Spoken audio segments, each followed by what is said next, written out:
తెలుసుకోగలదు.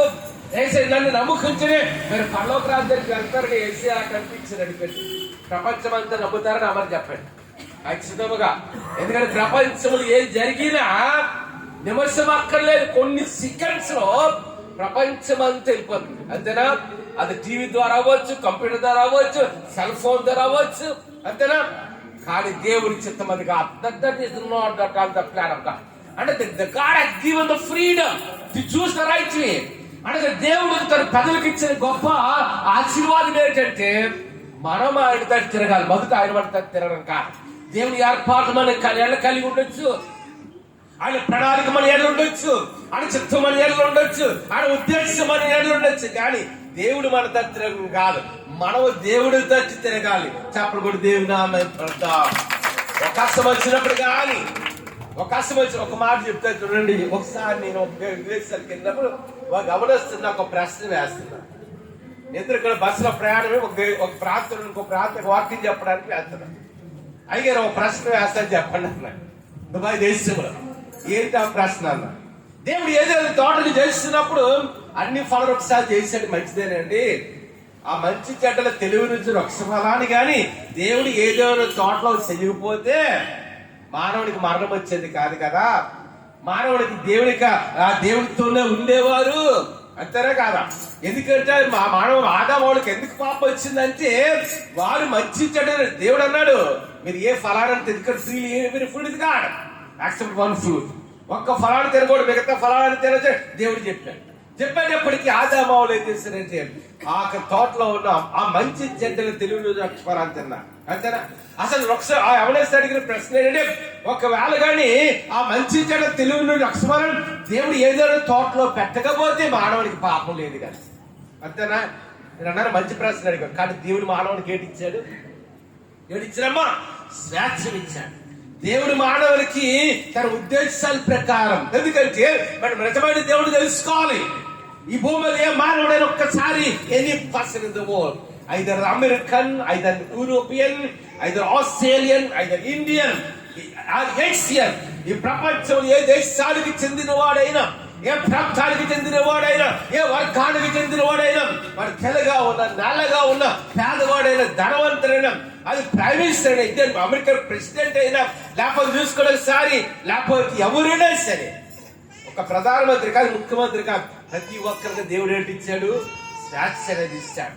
మనమే సరైన దారిని ఎంచుకోవాలి, మనమే దేవుడు తిరగాలి. దేవుడు వాక్యం చూస్తున్నప్పుడు దేవుడు అబ్రహాముతో వాగ్దానం చేశాడు. The God is making a covenant with Abraham. After that the God is making a covenant with Isaac. After that the God was making a covenant with Jacob. దేవుడు అబ్రహాముతో నిబంధన చేశాడు, ఇస్సాకుతో నిబంధన చేశాడు, యాకోబుతో నిబంధన ఏమనంటే ఇదిగో ఈ 4వ తరము వారు ఆ పాలు తేనెలు ప్రవహించు ఇస్రాయేలు దేశంలోనికి వారు వెళ్తారు, ఇస్రాయేలు దేశంలో వారు వారసులుగా మిమ్మల్ని మీ సంతానం చేస్తాను అన్నాడు. ఎప్పుడు తెలుసా? ఇస్రాయేలు జనగా ఒక ఫలానా దేశాన్ని ప్రవేశించడానికి ముందు 430 సంవత్సరాల క్రితం దేవుడు వాగ్దానం చేశాడు. అబ్రహాము చేసిన వాగ్దానం, ఇస్సాకు చేసిన వాగ్దానం, యాకోబు చేసిన వాగ్దానం. కానీ వాగ్దానం వెంటనే నెరవేర్చలే. Making a covenant with God's people to the word God.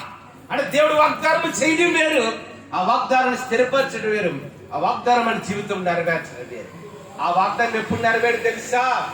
యేసేపు కాలంలో ఇశ్రాయేలు ఐగుప్తు దేశంలోకి వచ్చారు, అక్కడ శ్రమ పడుతున్నారు. ఆ దినాల్లో ఏమని ఉంటాయో తెలుసా? నిర్గమకాండములో వారు తమ వ్యక్తి పనులను బట్టి కలిగిన దేవునికి వారు ప్రార్థన చేయగా దేవుడు వారి ప్రార్థన విని తాను అబ్రహాము, ఇస్సాకు, యాకోబులతో చేసిన నిబంధనలు జ్ఞాపకము చేసుకుని The God was remembering his covenant. The God was remembering his covenant with Abraham, Isaac and Jacob. ఎప్పుడు జ్ఞాపకం చేసుకున్నాడు చెప్పండి? ఇశ్రాయేలు జనాంగము దేవుని తట్టు తిరిగే వరకు. అంటే మన దేవుడు మధ్య మరుపు కలిగిన వాడా? ఏమా మన దేవుడు యేసయ్యకి మధ్య మరుపు లేదు. మనం మన ఆయన దగ్గరికి వెళ్తాను అంటున్నాడు కదా, ప్రభుదాస్ నాకు మధ్య మరుపు వచ్చింది, ఇక్కడ మధ్య మరుపు వస్తుందేమో ఒకసారి ఈసారి వచ్చిన డైరీ తెచ్చుకో. మన వయసులో పెరుగుతున్న కూడా ఏంటో ఒక 80 సంవత్సరాలు మధ్య మరుపు, 70 సంవత్సరాల మధ్య మరుపు. ఒక విధంగా చెప్పాలంటే మీకు ఇంకెంతమంది తెలుసా, నాకైతే తెలియదు కానీ జనరల్ గా చిన్నపిల్లలు ఉన్నారు అనుకోండి, చాలా కేర్ ఉంటది అంతేనా. వాళ్ళు మంచం మీద ఆడుకుంటూ పాకుతున్నారు అనుకోండి, వాళ్ళకి తెలియదు కింద పడిపోతున్నామని భయం ఉండదు. వాళ్ళకి తెలియదు, they not having the knowledge. చిన్నపిల్లలు ఎంత జాగ్రత్తగా పెంచాలి. అదేవిధంగా ఒక 70 సంవత్సరాలు 80 సంవత్సరాలు దాటినోడు కూడా ఎవరితో సమానం చెప్పండి అమ్మా? ముదిము వచ్చి వరకు నిన్ను ఎత్తుకుని వాడును నేనే అని తీరుకు వాక్యం. అంటే ఎవరిని ఎత్తుకుంటాడంట? ఎవడస్తులు ఎత్తుకుంటారు బైబిల్ చెప్పలే అంతేనా? ఎవడస్తులు ఎత్తుకుంటారు బైబిల్ చెప్పలేదు. ఎవరిని ఎత్తుకుంటాడంట? అమ్మ మీ బిడ్డలో ఉన్నారనుకోండి, 10 సంవత్సరాల అమ్మాయి లేదా 15 సంవత్సరాల కొడుకు అనుకోండి, వాడు ఎత్తుకుంటావా? ఎత్తుకుంటారా?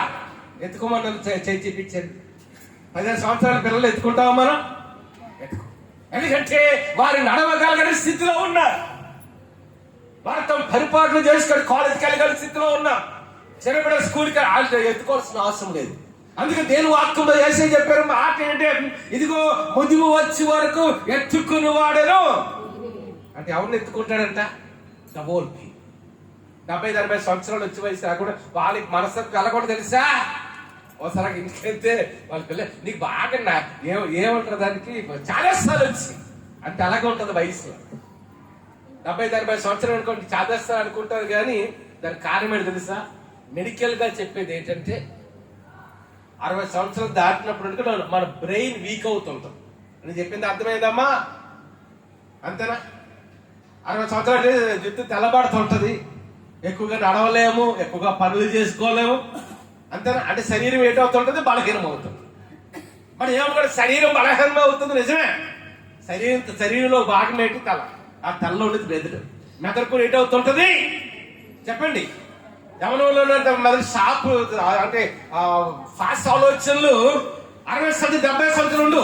అంటే శరీరం కాళ్ళు ఎలాగైతే నొప్పెడుతుంటాయి, చేతులు ఎలాగ నొప్పెడుతుంటాయి, ఎక్కువ దూరం నడలేని స్థితి ఎలాగుంటుందో అలాగే మన మెదడు కూడా ఏంటవుతుంటది? వీక్. వయసు పెరుగుతున్న కొలది మన మెదడు వీక్ అవుతుంది. అందుకని 70-80 సంవత్సరాలు దాటినట్టు ఎవరితో సమానం చెప్పండి? వాళ్ళు కూడా చంటి పిల్లలతోటి సమానం. దానికి కారణం ఏంటంటే వాడు కొన్నిసార్లు ఏం ఆడాడు తెలియదు అంతేనా. కొన్నిసార్లు ఏంటంటే చాదస్తం అనుకుంటారు పిల్లలు. చాదస్తం కాదు, ఆ వయసు వలన వారి శరీరంతో పాటు మెదడు కూడా ఏంటవుతుంది? వీక్ అవుతుంది. అందుకే దేని వాక్యం చెప్పిన మాట ఏంటి? ముదిము వచ్చి వరకు నేను ఎత్తుకుని వాడును నేనే దేనికి వాక్యం. ఇస్రాయేలుకి దేవుడు అయ్యో నేను అబ్రహాముతో వాగ్దానం చేశాను, ఇస్సాకుతో వాగ్దానం చేశాను, నేను యాకోబుతో వాగ్దానం చేశాను, ఇదిగో కనాను దేశమును వారికి స్వాస్థ్యంగా ఇస్తాను. నేను ఇస్రాయేలు స్వాస్థ్యం ఇచ్చిలే. మరి ఏం చేస్తారు ఇస్రాయేలు? అమ్మా ఒకసారి తీయండి, ఒకసారి ఎక్స్ట్రా దర్శ నిర్మాకాండం 2వ అధ్యాయం ఆఖరి వచనం తీయండి అమ్మా. ఎక్స్ట్రా చాప్టర్ 2 అంట వారు తమ వ్యక్తి పనులను బట్టి అక్కడ చదవండి. వారు తమ వ్యక్తి పనులను బట్టి ఇశ్రాయేలు తాము చేయుచున్న వ్యక్తి పనులను బట్టి నిట్టూర్పులు విడుచుచు. నిట్టూర్పులు అంటే వారు చేస్తున్న వారు ఎదుర్కొంటున్న కష్టాలు బట్టి, వారు ఎదుర్కొంటున్న శ్రమలు బట్టి, వారికి ఎదుర్కొంటున్న నిందలు అవమానాలు బట్టి, వారికి ఉన్న లేమిని బట్టి వారు ఏం చేస్తున్నారంట? నిట్టూర్పులు విడుచుచు. నిట్టూర్పులు విడుచుచు మొరపెట్టుచుండగా. ఎవరు మొరపెట్టారు? దేవునికి మొరపెట్టాడు. తమ వ్యక్తి పనులను బట్టి, తమ వ్యక్తి పనులను బట్టి వారు పెట్టిన మొర దేవుని యొద్దకు చేరెను. చూసారా? అంటే అర్థం ఏంటి చెప్పండి. అప్పుడు దేవుడు ఏం చేస్తున్నాడు చూడండి. కాగా దేవుడు వారి మూలుగులను విని అబ్రహాము ఇస్సాకు యాకోబులతో తాను చేసిన నిబంధన. ఇప్పుడు చెప్పండి, దేవుడికి మధ్య మరి పొందా? అమ్మా దేవుడికి మధ్య మరి పొందా? మన చేసిన వాగ్దానం నిబంధన మర్చిపోతారా? అది ఎప్పుడు మర్చిపోడు. దేవుడి మధ్య మరుపు లేదు. He never forgotten the covenants of God, the promises of God. దేవుడు తన వాగ్దానానికి గాని తన నిబంధన గాని ఎప్పుడు మర్చిపోయే దేవుడు ఎంత మాత్రము కానీ వెంటనే మర్చిపోలేదు. కాబట్టి అయ్యో నేను అబ్రహాముకి వాగ్దానం చేశాను, ఇస్సాకుని వాగ్దానం చేశాను, యాకోబుకి వాగ్దానం చేశాను, కాబట్టి వాడిని కణం చేసి ఇచ్చేస్తారని దేవుడు అనుకోరు. ఎవరు మర పెట్టారు చెప్పండి? ఇశ్రాయేలీయులు మర పెడుతున్నారు. దాని దేవుని సన్నిధిలో కన్నీరు కారుస్తున్నారు. వారు దేవుని సన్నిధిలో రోధిస్తున్నారు, వారు దేవుని సన్నిధిలో వారు గోదాడుతున్నారు. They are wrestling. The people of Israel was wrestling with the creator of the universe. సృష్టికర్తని దేవుని సన్నిధిలో వారు ఏం చేస్తున్నారు? వారు ఆడుతున్నారు. They are wrestling with God. They are praying to God. They are seeking the presence of God in their life. దేవుని సన్నిధిని వారు వెతుకుతున్నారు. దేవుని సన్నిధిలో వారు కన్నీరు గారుస్తున్నారు. దేవుని సన్నిధిలో వారు గోజాడుతున్నారు. ఇదిగో నాయనా, మా పితరులతో వాగ్దానం చేస్తాం, అబ్రహాముతో వాగ్దానం చేస్తాం, అప్పుడు వాక్యం ఇసాకుతో వాగ్దానం చేస్తాం, యాకోబుతో వాగ్దానం చేస్తాం. ఇదిగో నేను ఈ కష్టములు ఉన్నాం, ఈ వ్యక్తి వల్ల ఉన్నాం నాయనా, ఈ శ్రమల్లో ఉన్నాం, ఈ నిందల అవమానాలు ఉన్నాము, కాబట్టి ఈ ఐకపు దేశం నుండి మాకు విడుదల దయచేయి. చూసారా, అప్పుడు దేవుడు వారి ప్రార్థన విని జ్ఞాపకం చేసుకున్నాడట. అంతేనా? ఏం చేశారమ్మా? జ్ఞాపకం చేసుకున్నాడు. The God was remembering his covenant. దేవుడు తన వాగ్దానాన్ని, దేవుడు తల్లి మందిని జ్ఞాపకం చేసుకున్నాడు. అదే మాట యెషయా గ్రంథంలో చూసినప్పుడు వారు యెహోవా వైపు తిరగగా, వారు అంటే మనం తిరగాల, దేవుడు తిరుగుతాడా? ఒక్క అడుగు మనం వేయడం ప్రారంభిస్తే 100 అడుగులు దేవుడు ఆడతాడు. ఈ భూమిలో ఏ మానవుడైనా, ఏ దేశానికి చెందినవాడైనా, ఏ భాష మాట్లాడేవాడైనా, పేదవాడైనా, ధనికుడైనా, ఏఎస్ ఆఫీసర్ అయినా, ఐపీఎస్ ఆఫీసర్ అయినా, ఒక చిన్న బంట్రోత్ అయినా, ఏ మానవుడైనా దేవుని సన్నిధిలో ఒక్కసారి మోకరించాడు. నాయనా, నేను పాపిని, నన్ను క్షమించు. నాయనా, ఈ కష్టంలో నన్ను ఆదరించు. ఇదిగో ఈ తిరుకులో ఉన్నా నాకు విడుదల దయచేయనా. ఎలాగంటే బాధపడుతున్నాను, నాకు ఆరోగ్యము నాయనా. అందుకంటాడు వారు ఆయన తట్టు తిరగగా. మొదటి మాట. రెండో మాట, ఆయన వారి ప్రార్థన అంగీకరించి. ఎప్పుడు ప్రార్థన అంగీకరిస్తాడు చెప్పండి? మనం లోకములు ఉన్నంత వరకు, దేవుని వైపు తిరగనంత వరకు, దేవుని సన్నిధిని ఎరగనంత వరకు కూడా ఆయన ఎప్పుడు మన వైపు తిరగడు. ఒక్కసారి మన జీవితంలో ఆయన తట్టు తిరగడం అనేది ప్రారంభిస్తే, నిద్రాసనాలు చెప్పండి, ఆకలేస్తున్నాళ్ళు చెప్పండి, వాక్యం శ్రద్ధ గిట్టిన చెప్పండి. ఏమా మిగతా వింటలేదా? ఒకసారి వాక్యం శ్రద్ధగా విన్నాడు అల్లి చెప్పండి. ఇంకా చెప్దాం. అమ్మా చేతులు మర్చిపోయామా? వచ్చేదా అంటారా? అంటే తిరగవలసిన పని మనది, కార్యం చేసేవాడు ఎవరు చెప్పండి? దేవుడు. When we turn towards God, automatically the miracle of God will take place in our life, in our personal life, in our family life, in our congregation, in our village, in our town, everywhere in the world. మనం ఎప్పుడైతే దేవుడి తట్టు తిరగడం అనేది మన జీవితంలో ప్రారంభించామో, అప్పుడు ఆయన అంతా తిరుగుతాడు. ఒక్కొక్క అద్భుతం మన జీవితంలో జరుగుతుంటది, ఒక్కొక్క సమస్య అలా విడిపోతుంటాయి. ఒకసారి చాపలు కూడా దేవుని నామం ప్రకారం. అందుకంటాడు వారు యెహోవా తట్టు తిరగగా ఆయన వారి ప్రార్థన ఏంటమ్మా? వారి ప్రార్థన అంగీకరించి. అంటే దేవుడు మన ప్రార్థన అంగీకరించాలంటే ఏం చేయాలమ్మా? ఆయన దగ్గర. అప్పుడు ఆయన దగ్గర తిరిగినప్పుడు, ఆయన సన్నిధిలో మోకరించినప్పుడు, ఆయన సన్నిధిలో కన్నీరు గార్చినప్పుడు, ఆయన మాటకు మనం లోబడినప్పుడు, మన జీవితాన్ని యేసయ్య కొరకు సమర్పించుకొని మనం ప్రారంభించినప్పుడు, మొట్టమొదటిగా ఆయన దగ్గరగా ఆయన దగ్గర తిరిగితే అప్పుడు దేవుడు మన ప్రార్థన అంట ఆలకించి వారిని ఏంటి స్వస్థపరుస్తాడు.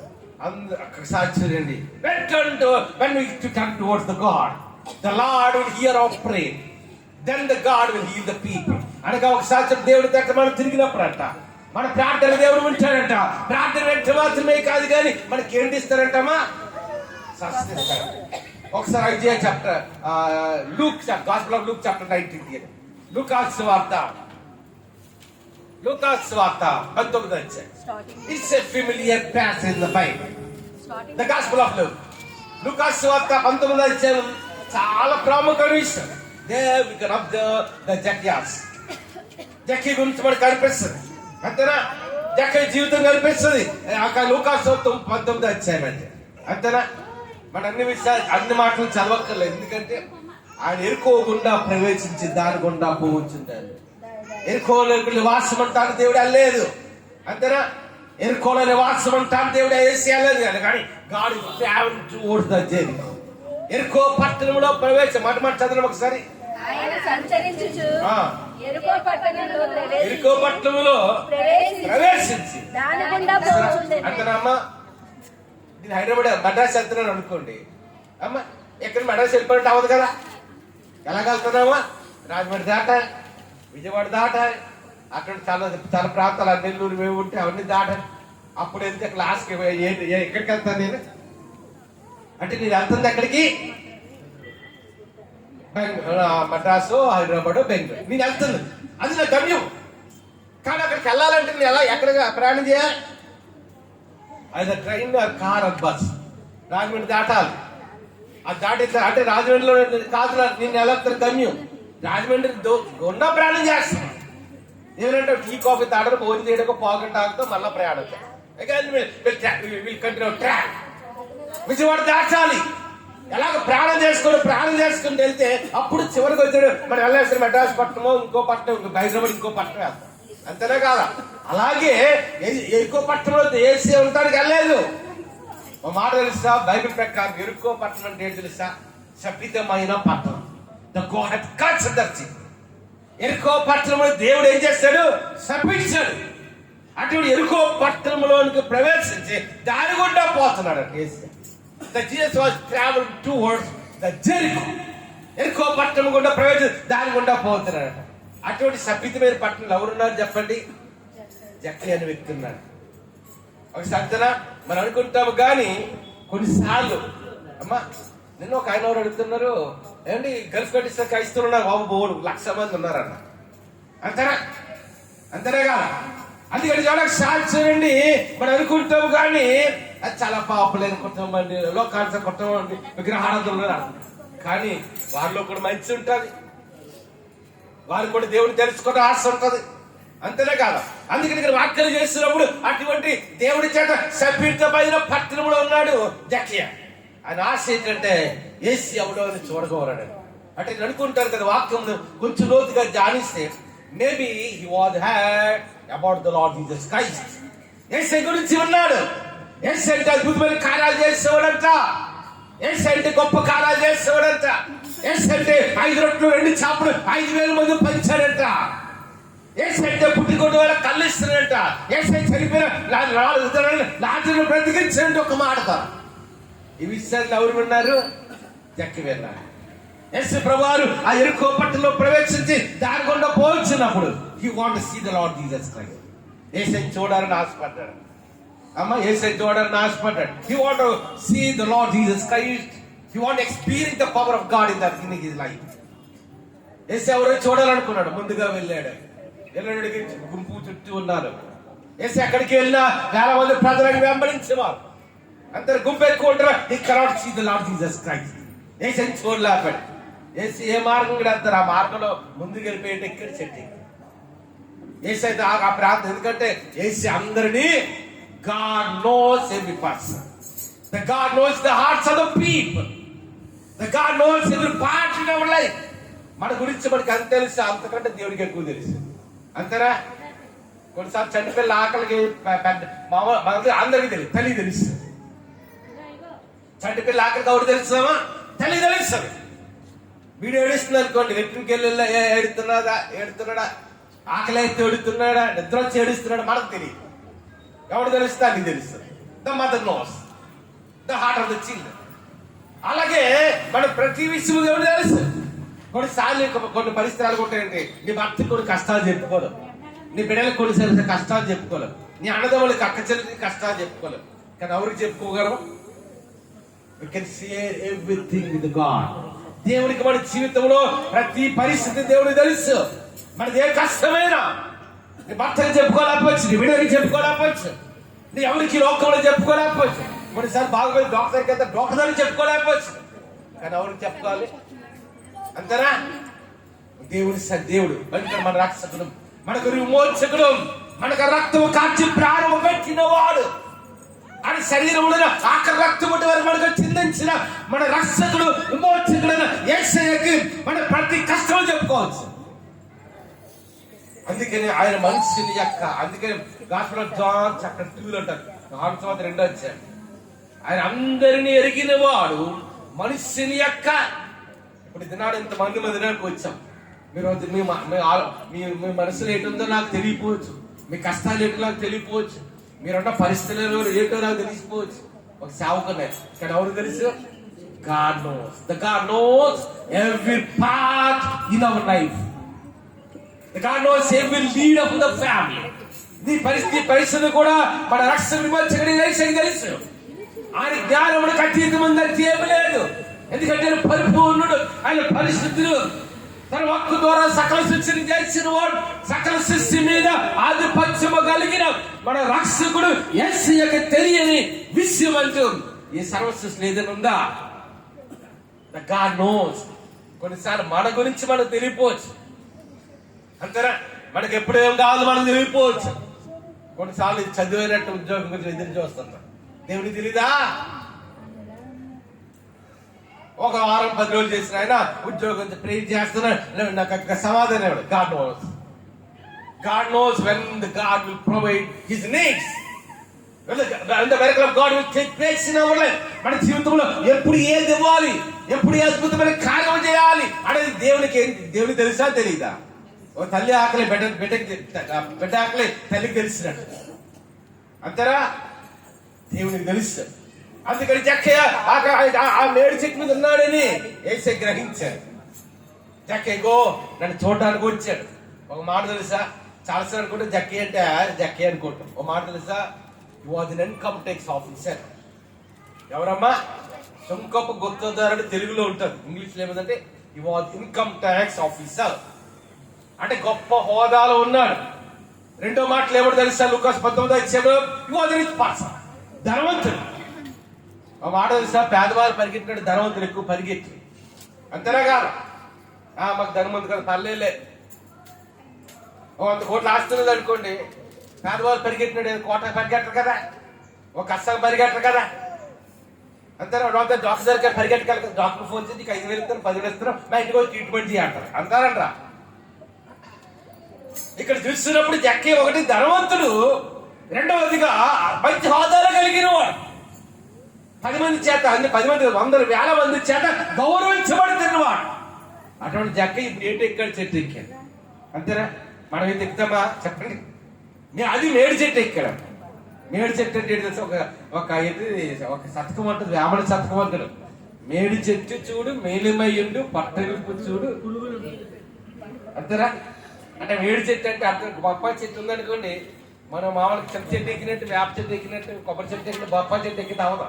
ఏంటవుతుంది? అదే మేడి చెట్టు మీకు తెలియపోతుంది చాలా మంది, అందుకని బొప్పాయి చెట్టు అన్న.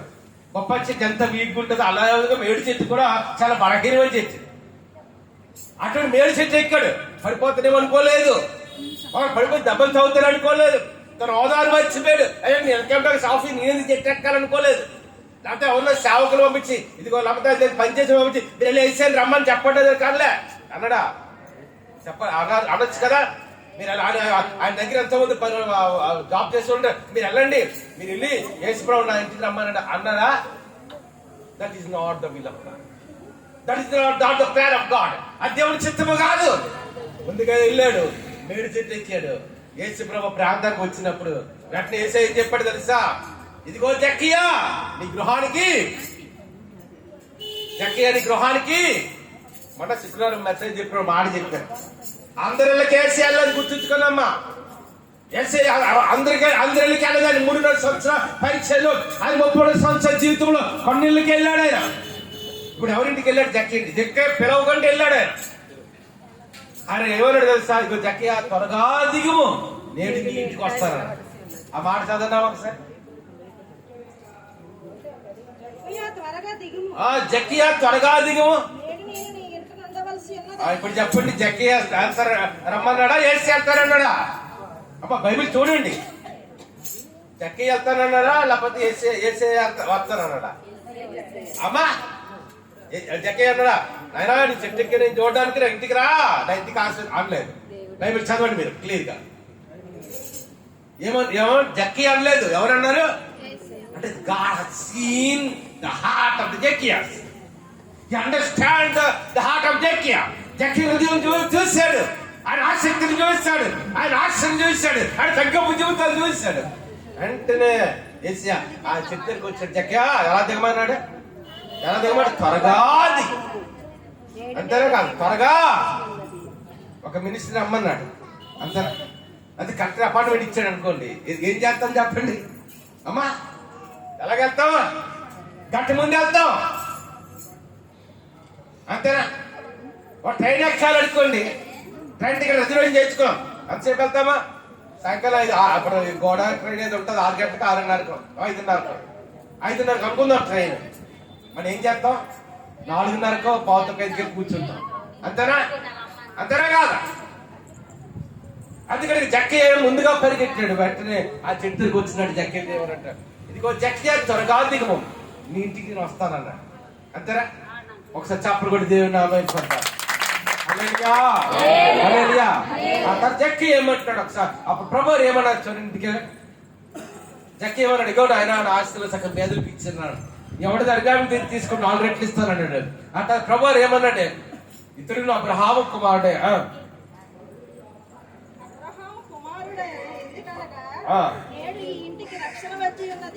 చెప్పడమ్మా, ఇప్పుడు ఎవరికి రక్షణ వచ్చింది అమ్మా? చెప్పండి, ఎవరికి వచ్చింది రక్షణ అమ్మా? ఎవరికి వచ్చింది రక్షణ?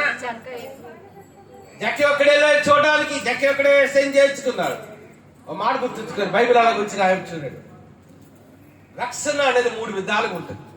We can classify the salvation of God in 3 different ways. 3 విధాలుగా రక్షణ ఉంటుంది బైబిల్లో అమ్మా. ఒక రక్షణ ఏంటి తెలుసా? ఆత్మ సంబంధమైన రక్షణ.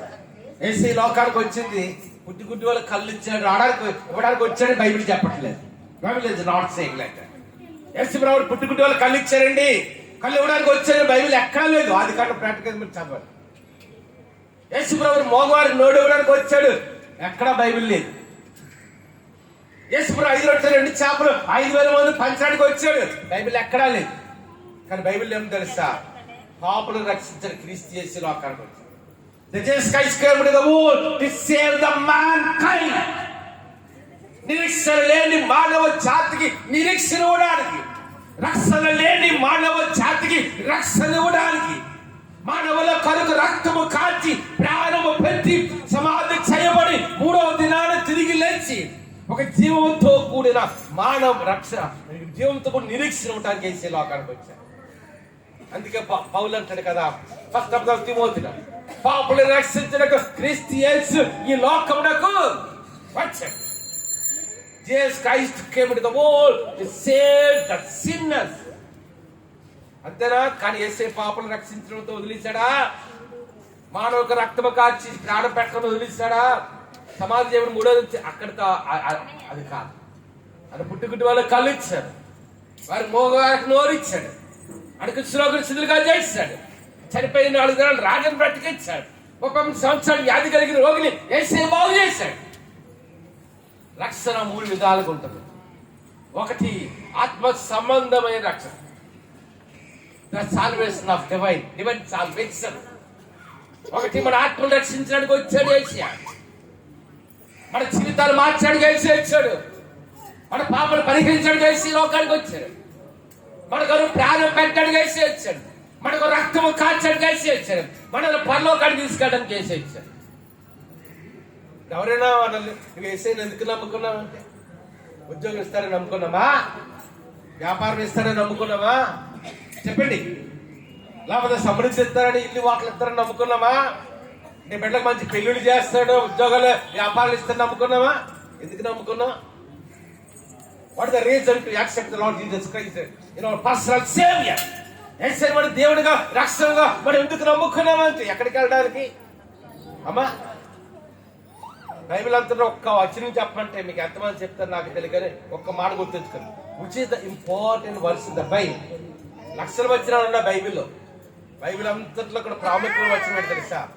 దేవుడు లోకమును ఎంతో ప్రేమించారు కాగా ఆయన తన అద్వితీయ కుమారునిగా పుట్టిన వాడు యందు విశ్వాసముంచు ప్రతి వాడు నశింపక నిత్య జీవమును పొందినట్లు. ఎందుకు వచ్చాడు లోకానికి యేసయ్య? మనం యేసయ్యను ఎందుకు నమ్ముకున్నామంట?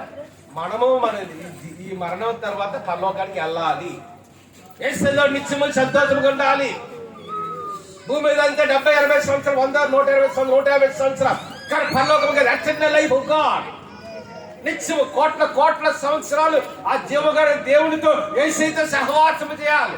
ఆ బంగారు వీధులు కలిగిన రాజ్యంలో, వజ్ర వైద్యుల భవంతులతో కలిగిన రాజ్యంలో మన దేవుడితో పాటు నివాసం ఉండాలి.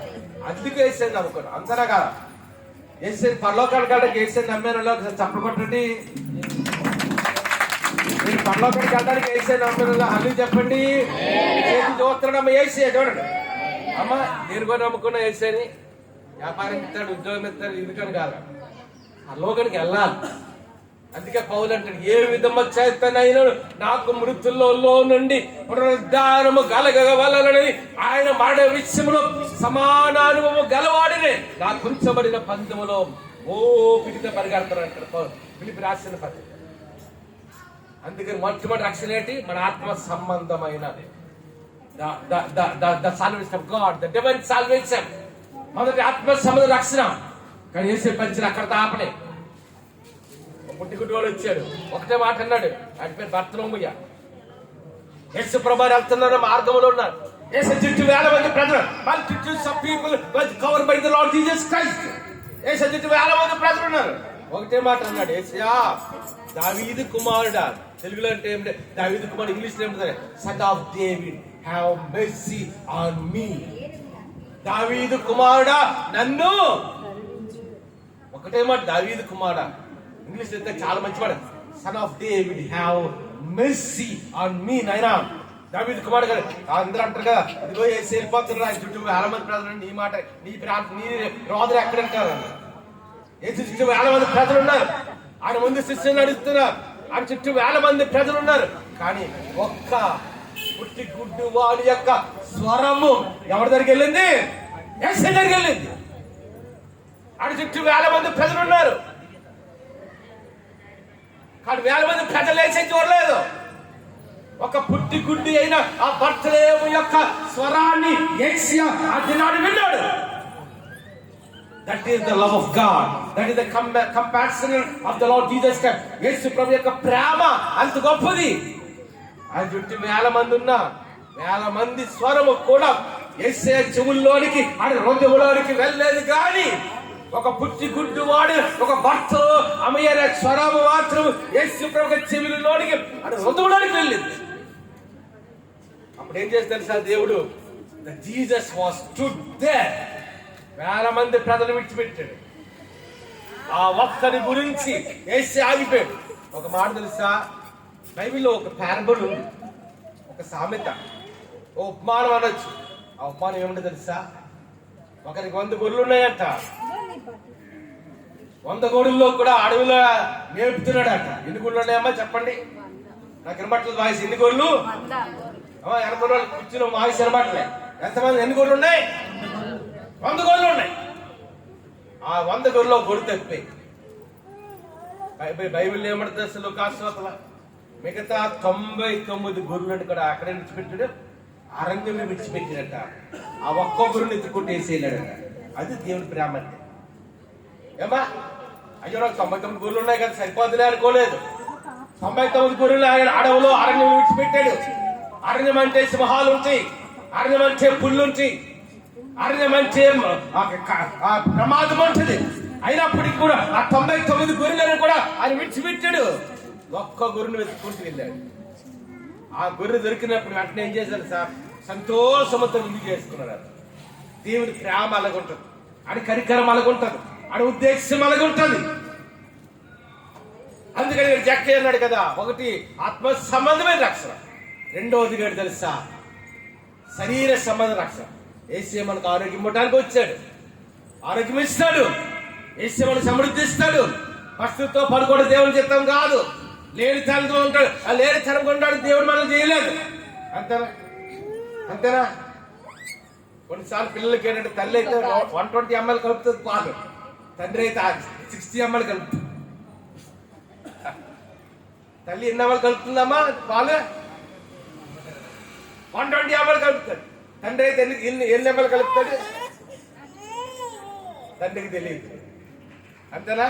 వేసుకో. అలాగే దేవునికి తెలుసు.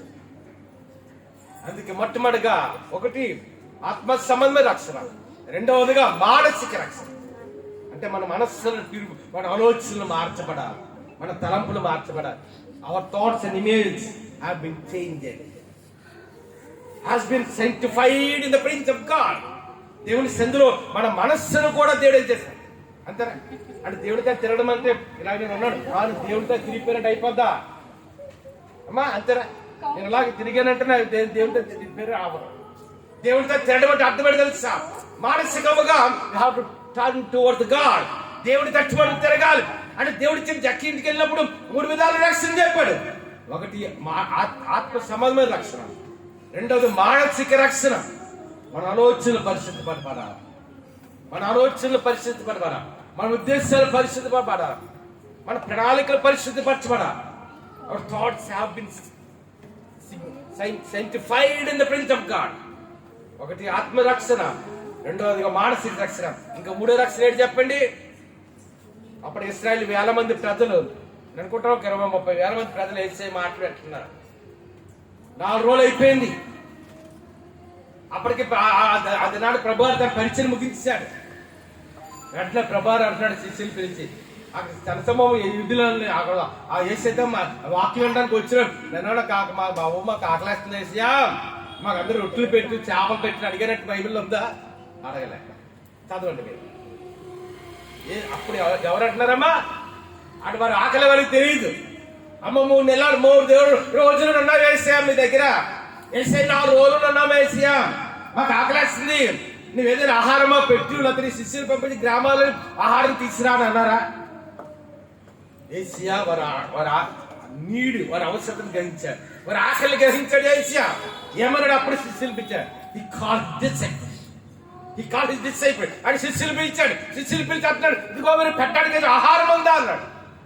అప్పుడు శిష్యులు అన్నారు కదా, ప్రభా ఇన్ని 1000 మంది ప్రజలు ఉన్నారు, ఆ తిన్న 5000 మంది పురుషులు తిన్నారని ఉంది కానీ అమ్మ ఇక్కడ పురుషులు అంతా కలిస్తే 10 మంది ఉన్నారు. అంతేనా?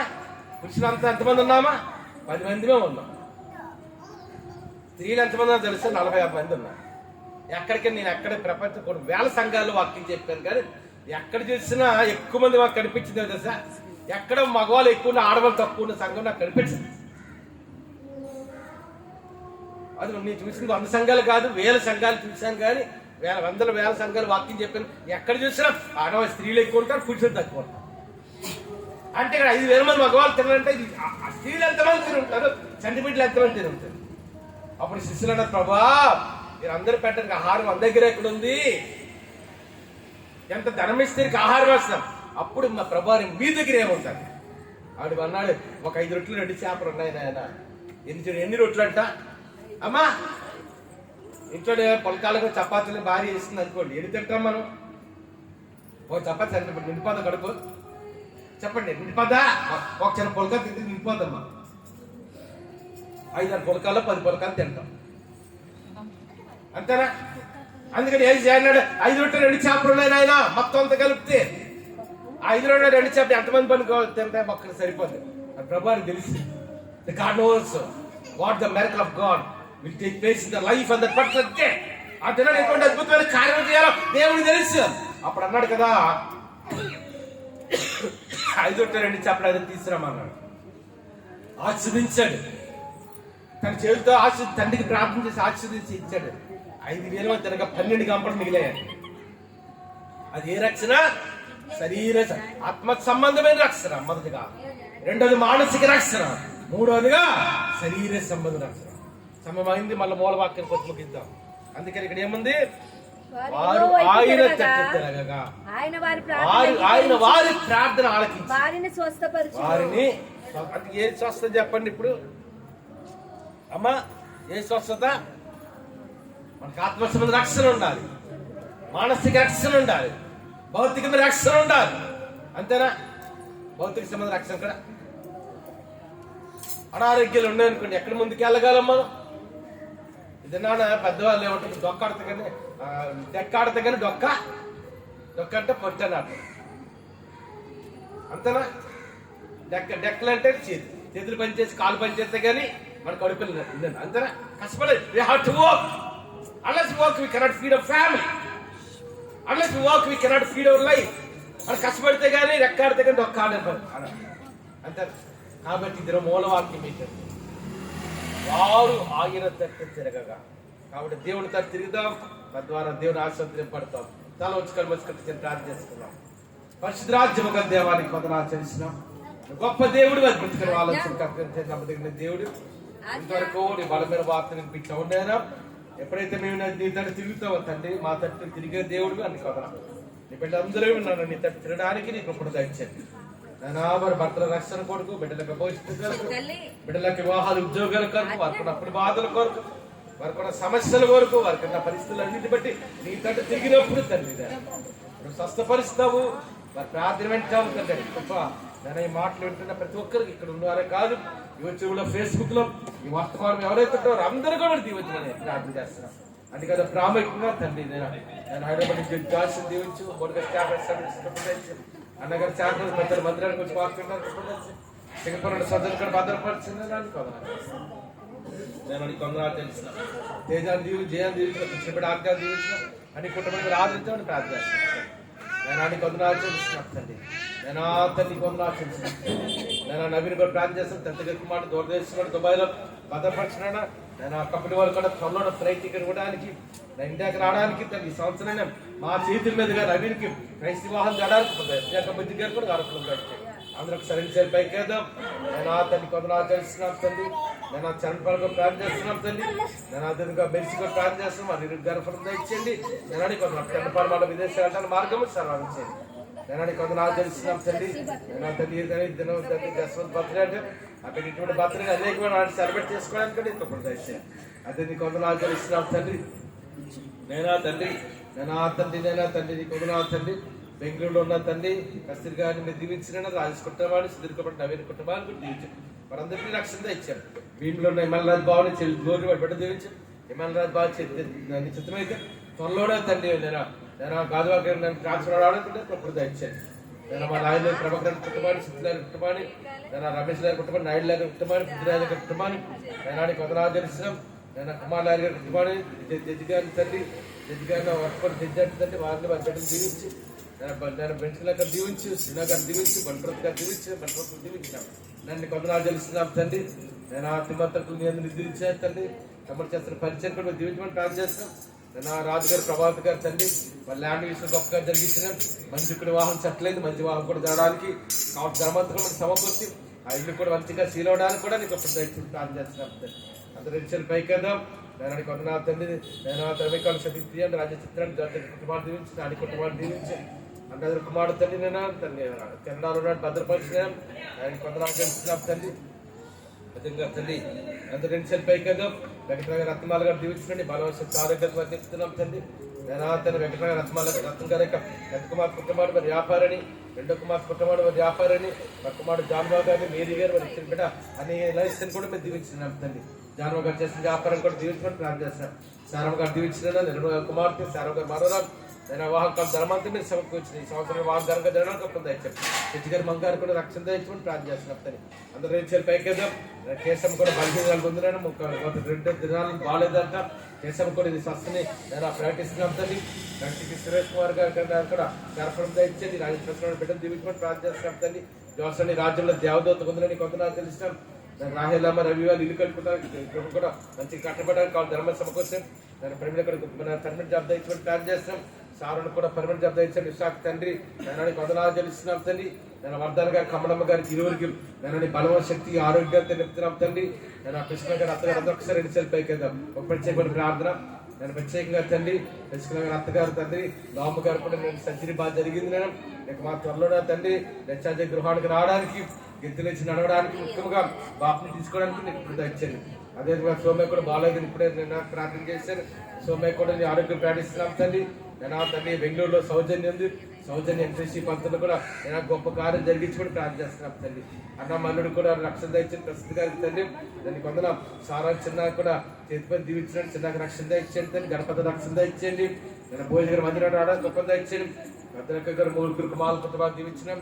నేను అతన్ని కొందనాలు చేస్తున్నాను. ఈశ్వర భోజన పిల్లలకి నేను రక్తాన్ని ప్రమం చేస్తున్నాం తండ్రి. నేను దిలీపని దీవించి ఇష్టపడి విదేశాలు మార్గం సహాయం చేయం కల్పన దీవించి ఇచ్చిన పెట్టి దీవించి స్టార్ట్ చేస్తాం అర్థంగా కమలమ్మ గారి గిరువికి బలవశక్తి నిలుపుతున్నాం అప్పరాజు గారు దీవించి మొన్న గారు దీవించి మరి తిరుపతిలో కూడా మంచిగా ఆహారం తినడానికి మీకు ఇప్పుడు దయచేసి ప్లాన్ చేస్తున్నాం తండ్రి ఇద్దరు వేణు గారు రావాలనుకున్న రాలే తండ్రి వేణు గారిని దీవించడానికి వందనాలు తెలుస్తున్నాం తండ్రి మరి కుమార్తెను మరి రెండు గారిని నేను తండ్రి వెయ్యి ప్రాణులు దీవించినాను నేను కొందరు తండ్రి వేణు గారికి ఇచ్చిన మనవరాలు ఇద్దరిని దీవించమని నన్ను సద్దిలో ప్రార్థన చేస్తున్నాం తండ్రి నేను కొందరు వృద్ధ గారికి బలమశక్తి చెప్తున్నాను తండ్రి నేను నారమ్మ గారికి రామర్ గారికి బలమశక్తి చెప్తున్నాను తండ్రి నేను తండ్రి నీ కొందరు కమలం గారికి బలమశక్తి చెప్తాను కమలం గారి కుమారుడు రెండో కుమారుడు కూడా నాగేంద్ర గారు చనిపోతున్నాడు ఈ కుమారుడు కూడా జాబ్ లో ఉన్నది నడిపించమని ప్రార్థన చేస్తున్నాం తండ్రి నేను నా సత్యగా జాబ్ కూడా పర్మనెంట్ ఆర్డర్ పొందా ఇచ్చమని ప్రార్థన చేస్తున్నాం తండ్రి నేను తండ్రి నేను కొందరు తండ్రి రాజుగారు చేతిపోయింది మార్టిన్ గారు చేతిపోయింది ఎవరు గారు చేతి అందరిపై చేతిపోయిన నేను దీవించమని ప్రార్థన చేస్తున్నాం తండ్రి నేను కొందరు తెలుస్తున్నాం తండ్రి అనేక రాలైపోయి మరొక తగ్గులు ధరించమని ప్రార్థన చేస్తున్నాం తండ్రి ప్రమీల కూడా నేను మంచి పెరుగుడు జాబ్ ధరించమని ప్రార్థన చేస్తున్నాం తండ్రి నేను కొందరు తెలుస్తున్నాం తండ్రి నేను కొందరం నేను తండ్రి దుబాయ్లో ఉన్న సిద్ధ కుమార్ గారు కుమార్ దీవించడానికి కొందరు తెలుస్తున్నాం ఐలాండ్ లో పేజీలు చేస్తున్నాం తండ్రి ఇంగ్లాండ్ పేజీలు చేస్తున్నాం హరితాన్ని దీవించిన శ్రీకంఠ మనవరాలు నేను కుమార్ గారి కుమార్తె తండ్రి నేను జన్మదిన రాజేష్ గారు కూడా దీవించడానికి కొందరు వివాహం కూడా ఇతరులు క్రైస్తవం జరగడానికి దాని కృపణ దైత్యములు ప్రార్థన చేస్తున్నాం తండ్రి ఐర్లాండ్ లో పిహెచ్డి చేస్తున్న తండ్రి నేను వినయ్ గారిని కూడా దీవించిన నేను సత్య గారు శ్యామ గారు అల్లుడు తండ్రి నేను కొందరు ఆచరిస్తున్నాం తండ్రి అదేవిధంగా న్యూజిలాండ్ ఆంధ్రప్రదేశ్ పైకెళ్తాం నన్ను న్యూజిలాండ్ జాన్ డేవిడ్ దీవించి ఇస్తారని దీవించిన జాన్ డేవిడ్కి ఇస్తారని గిరికి మంచి పర్మనెంట్ జాబ్ న్యూజిలాండ్ దయచని వారి బిడ్డల ఆరాధ్య ఇవ్వాలి కూడా నన్ను దీవించమని ప్రార్థన చేస్తున్నాం తండ్రి నా తండ్రి కొందరు ఆచరిస్తున్నాం తండ్రి వెంకటేశ్వర గారి భవానీ గారు కూడా సమృద్ధి కూడా నేను వారి కుమారుడు కూడా దీవించుకొని ప్రార్థన చేస్తున్నాం తండ్రి నేను పుట్టిన ప్రతి ఒక్కరి పక్షంగా నేను ప్రత్యేక తేజ నేను తండ్రి నేను తండ్రి అజయ్ ప్రవీణ్ మాకు ఎంతో సర్వీస్ చేస్తున్నారు నా తేజ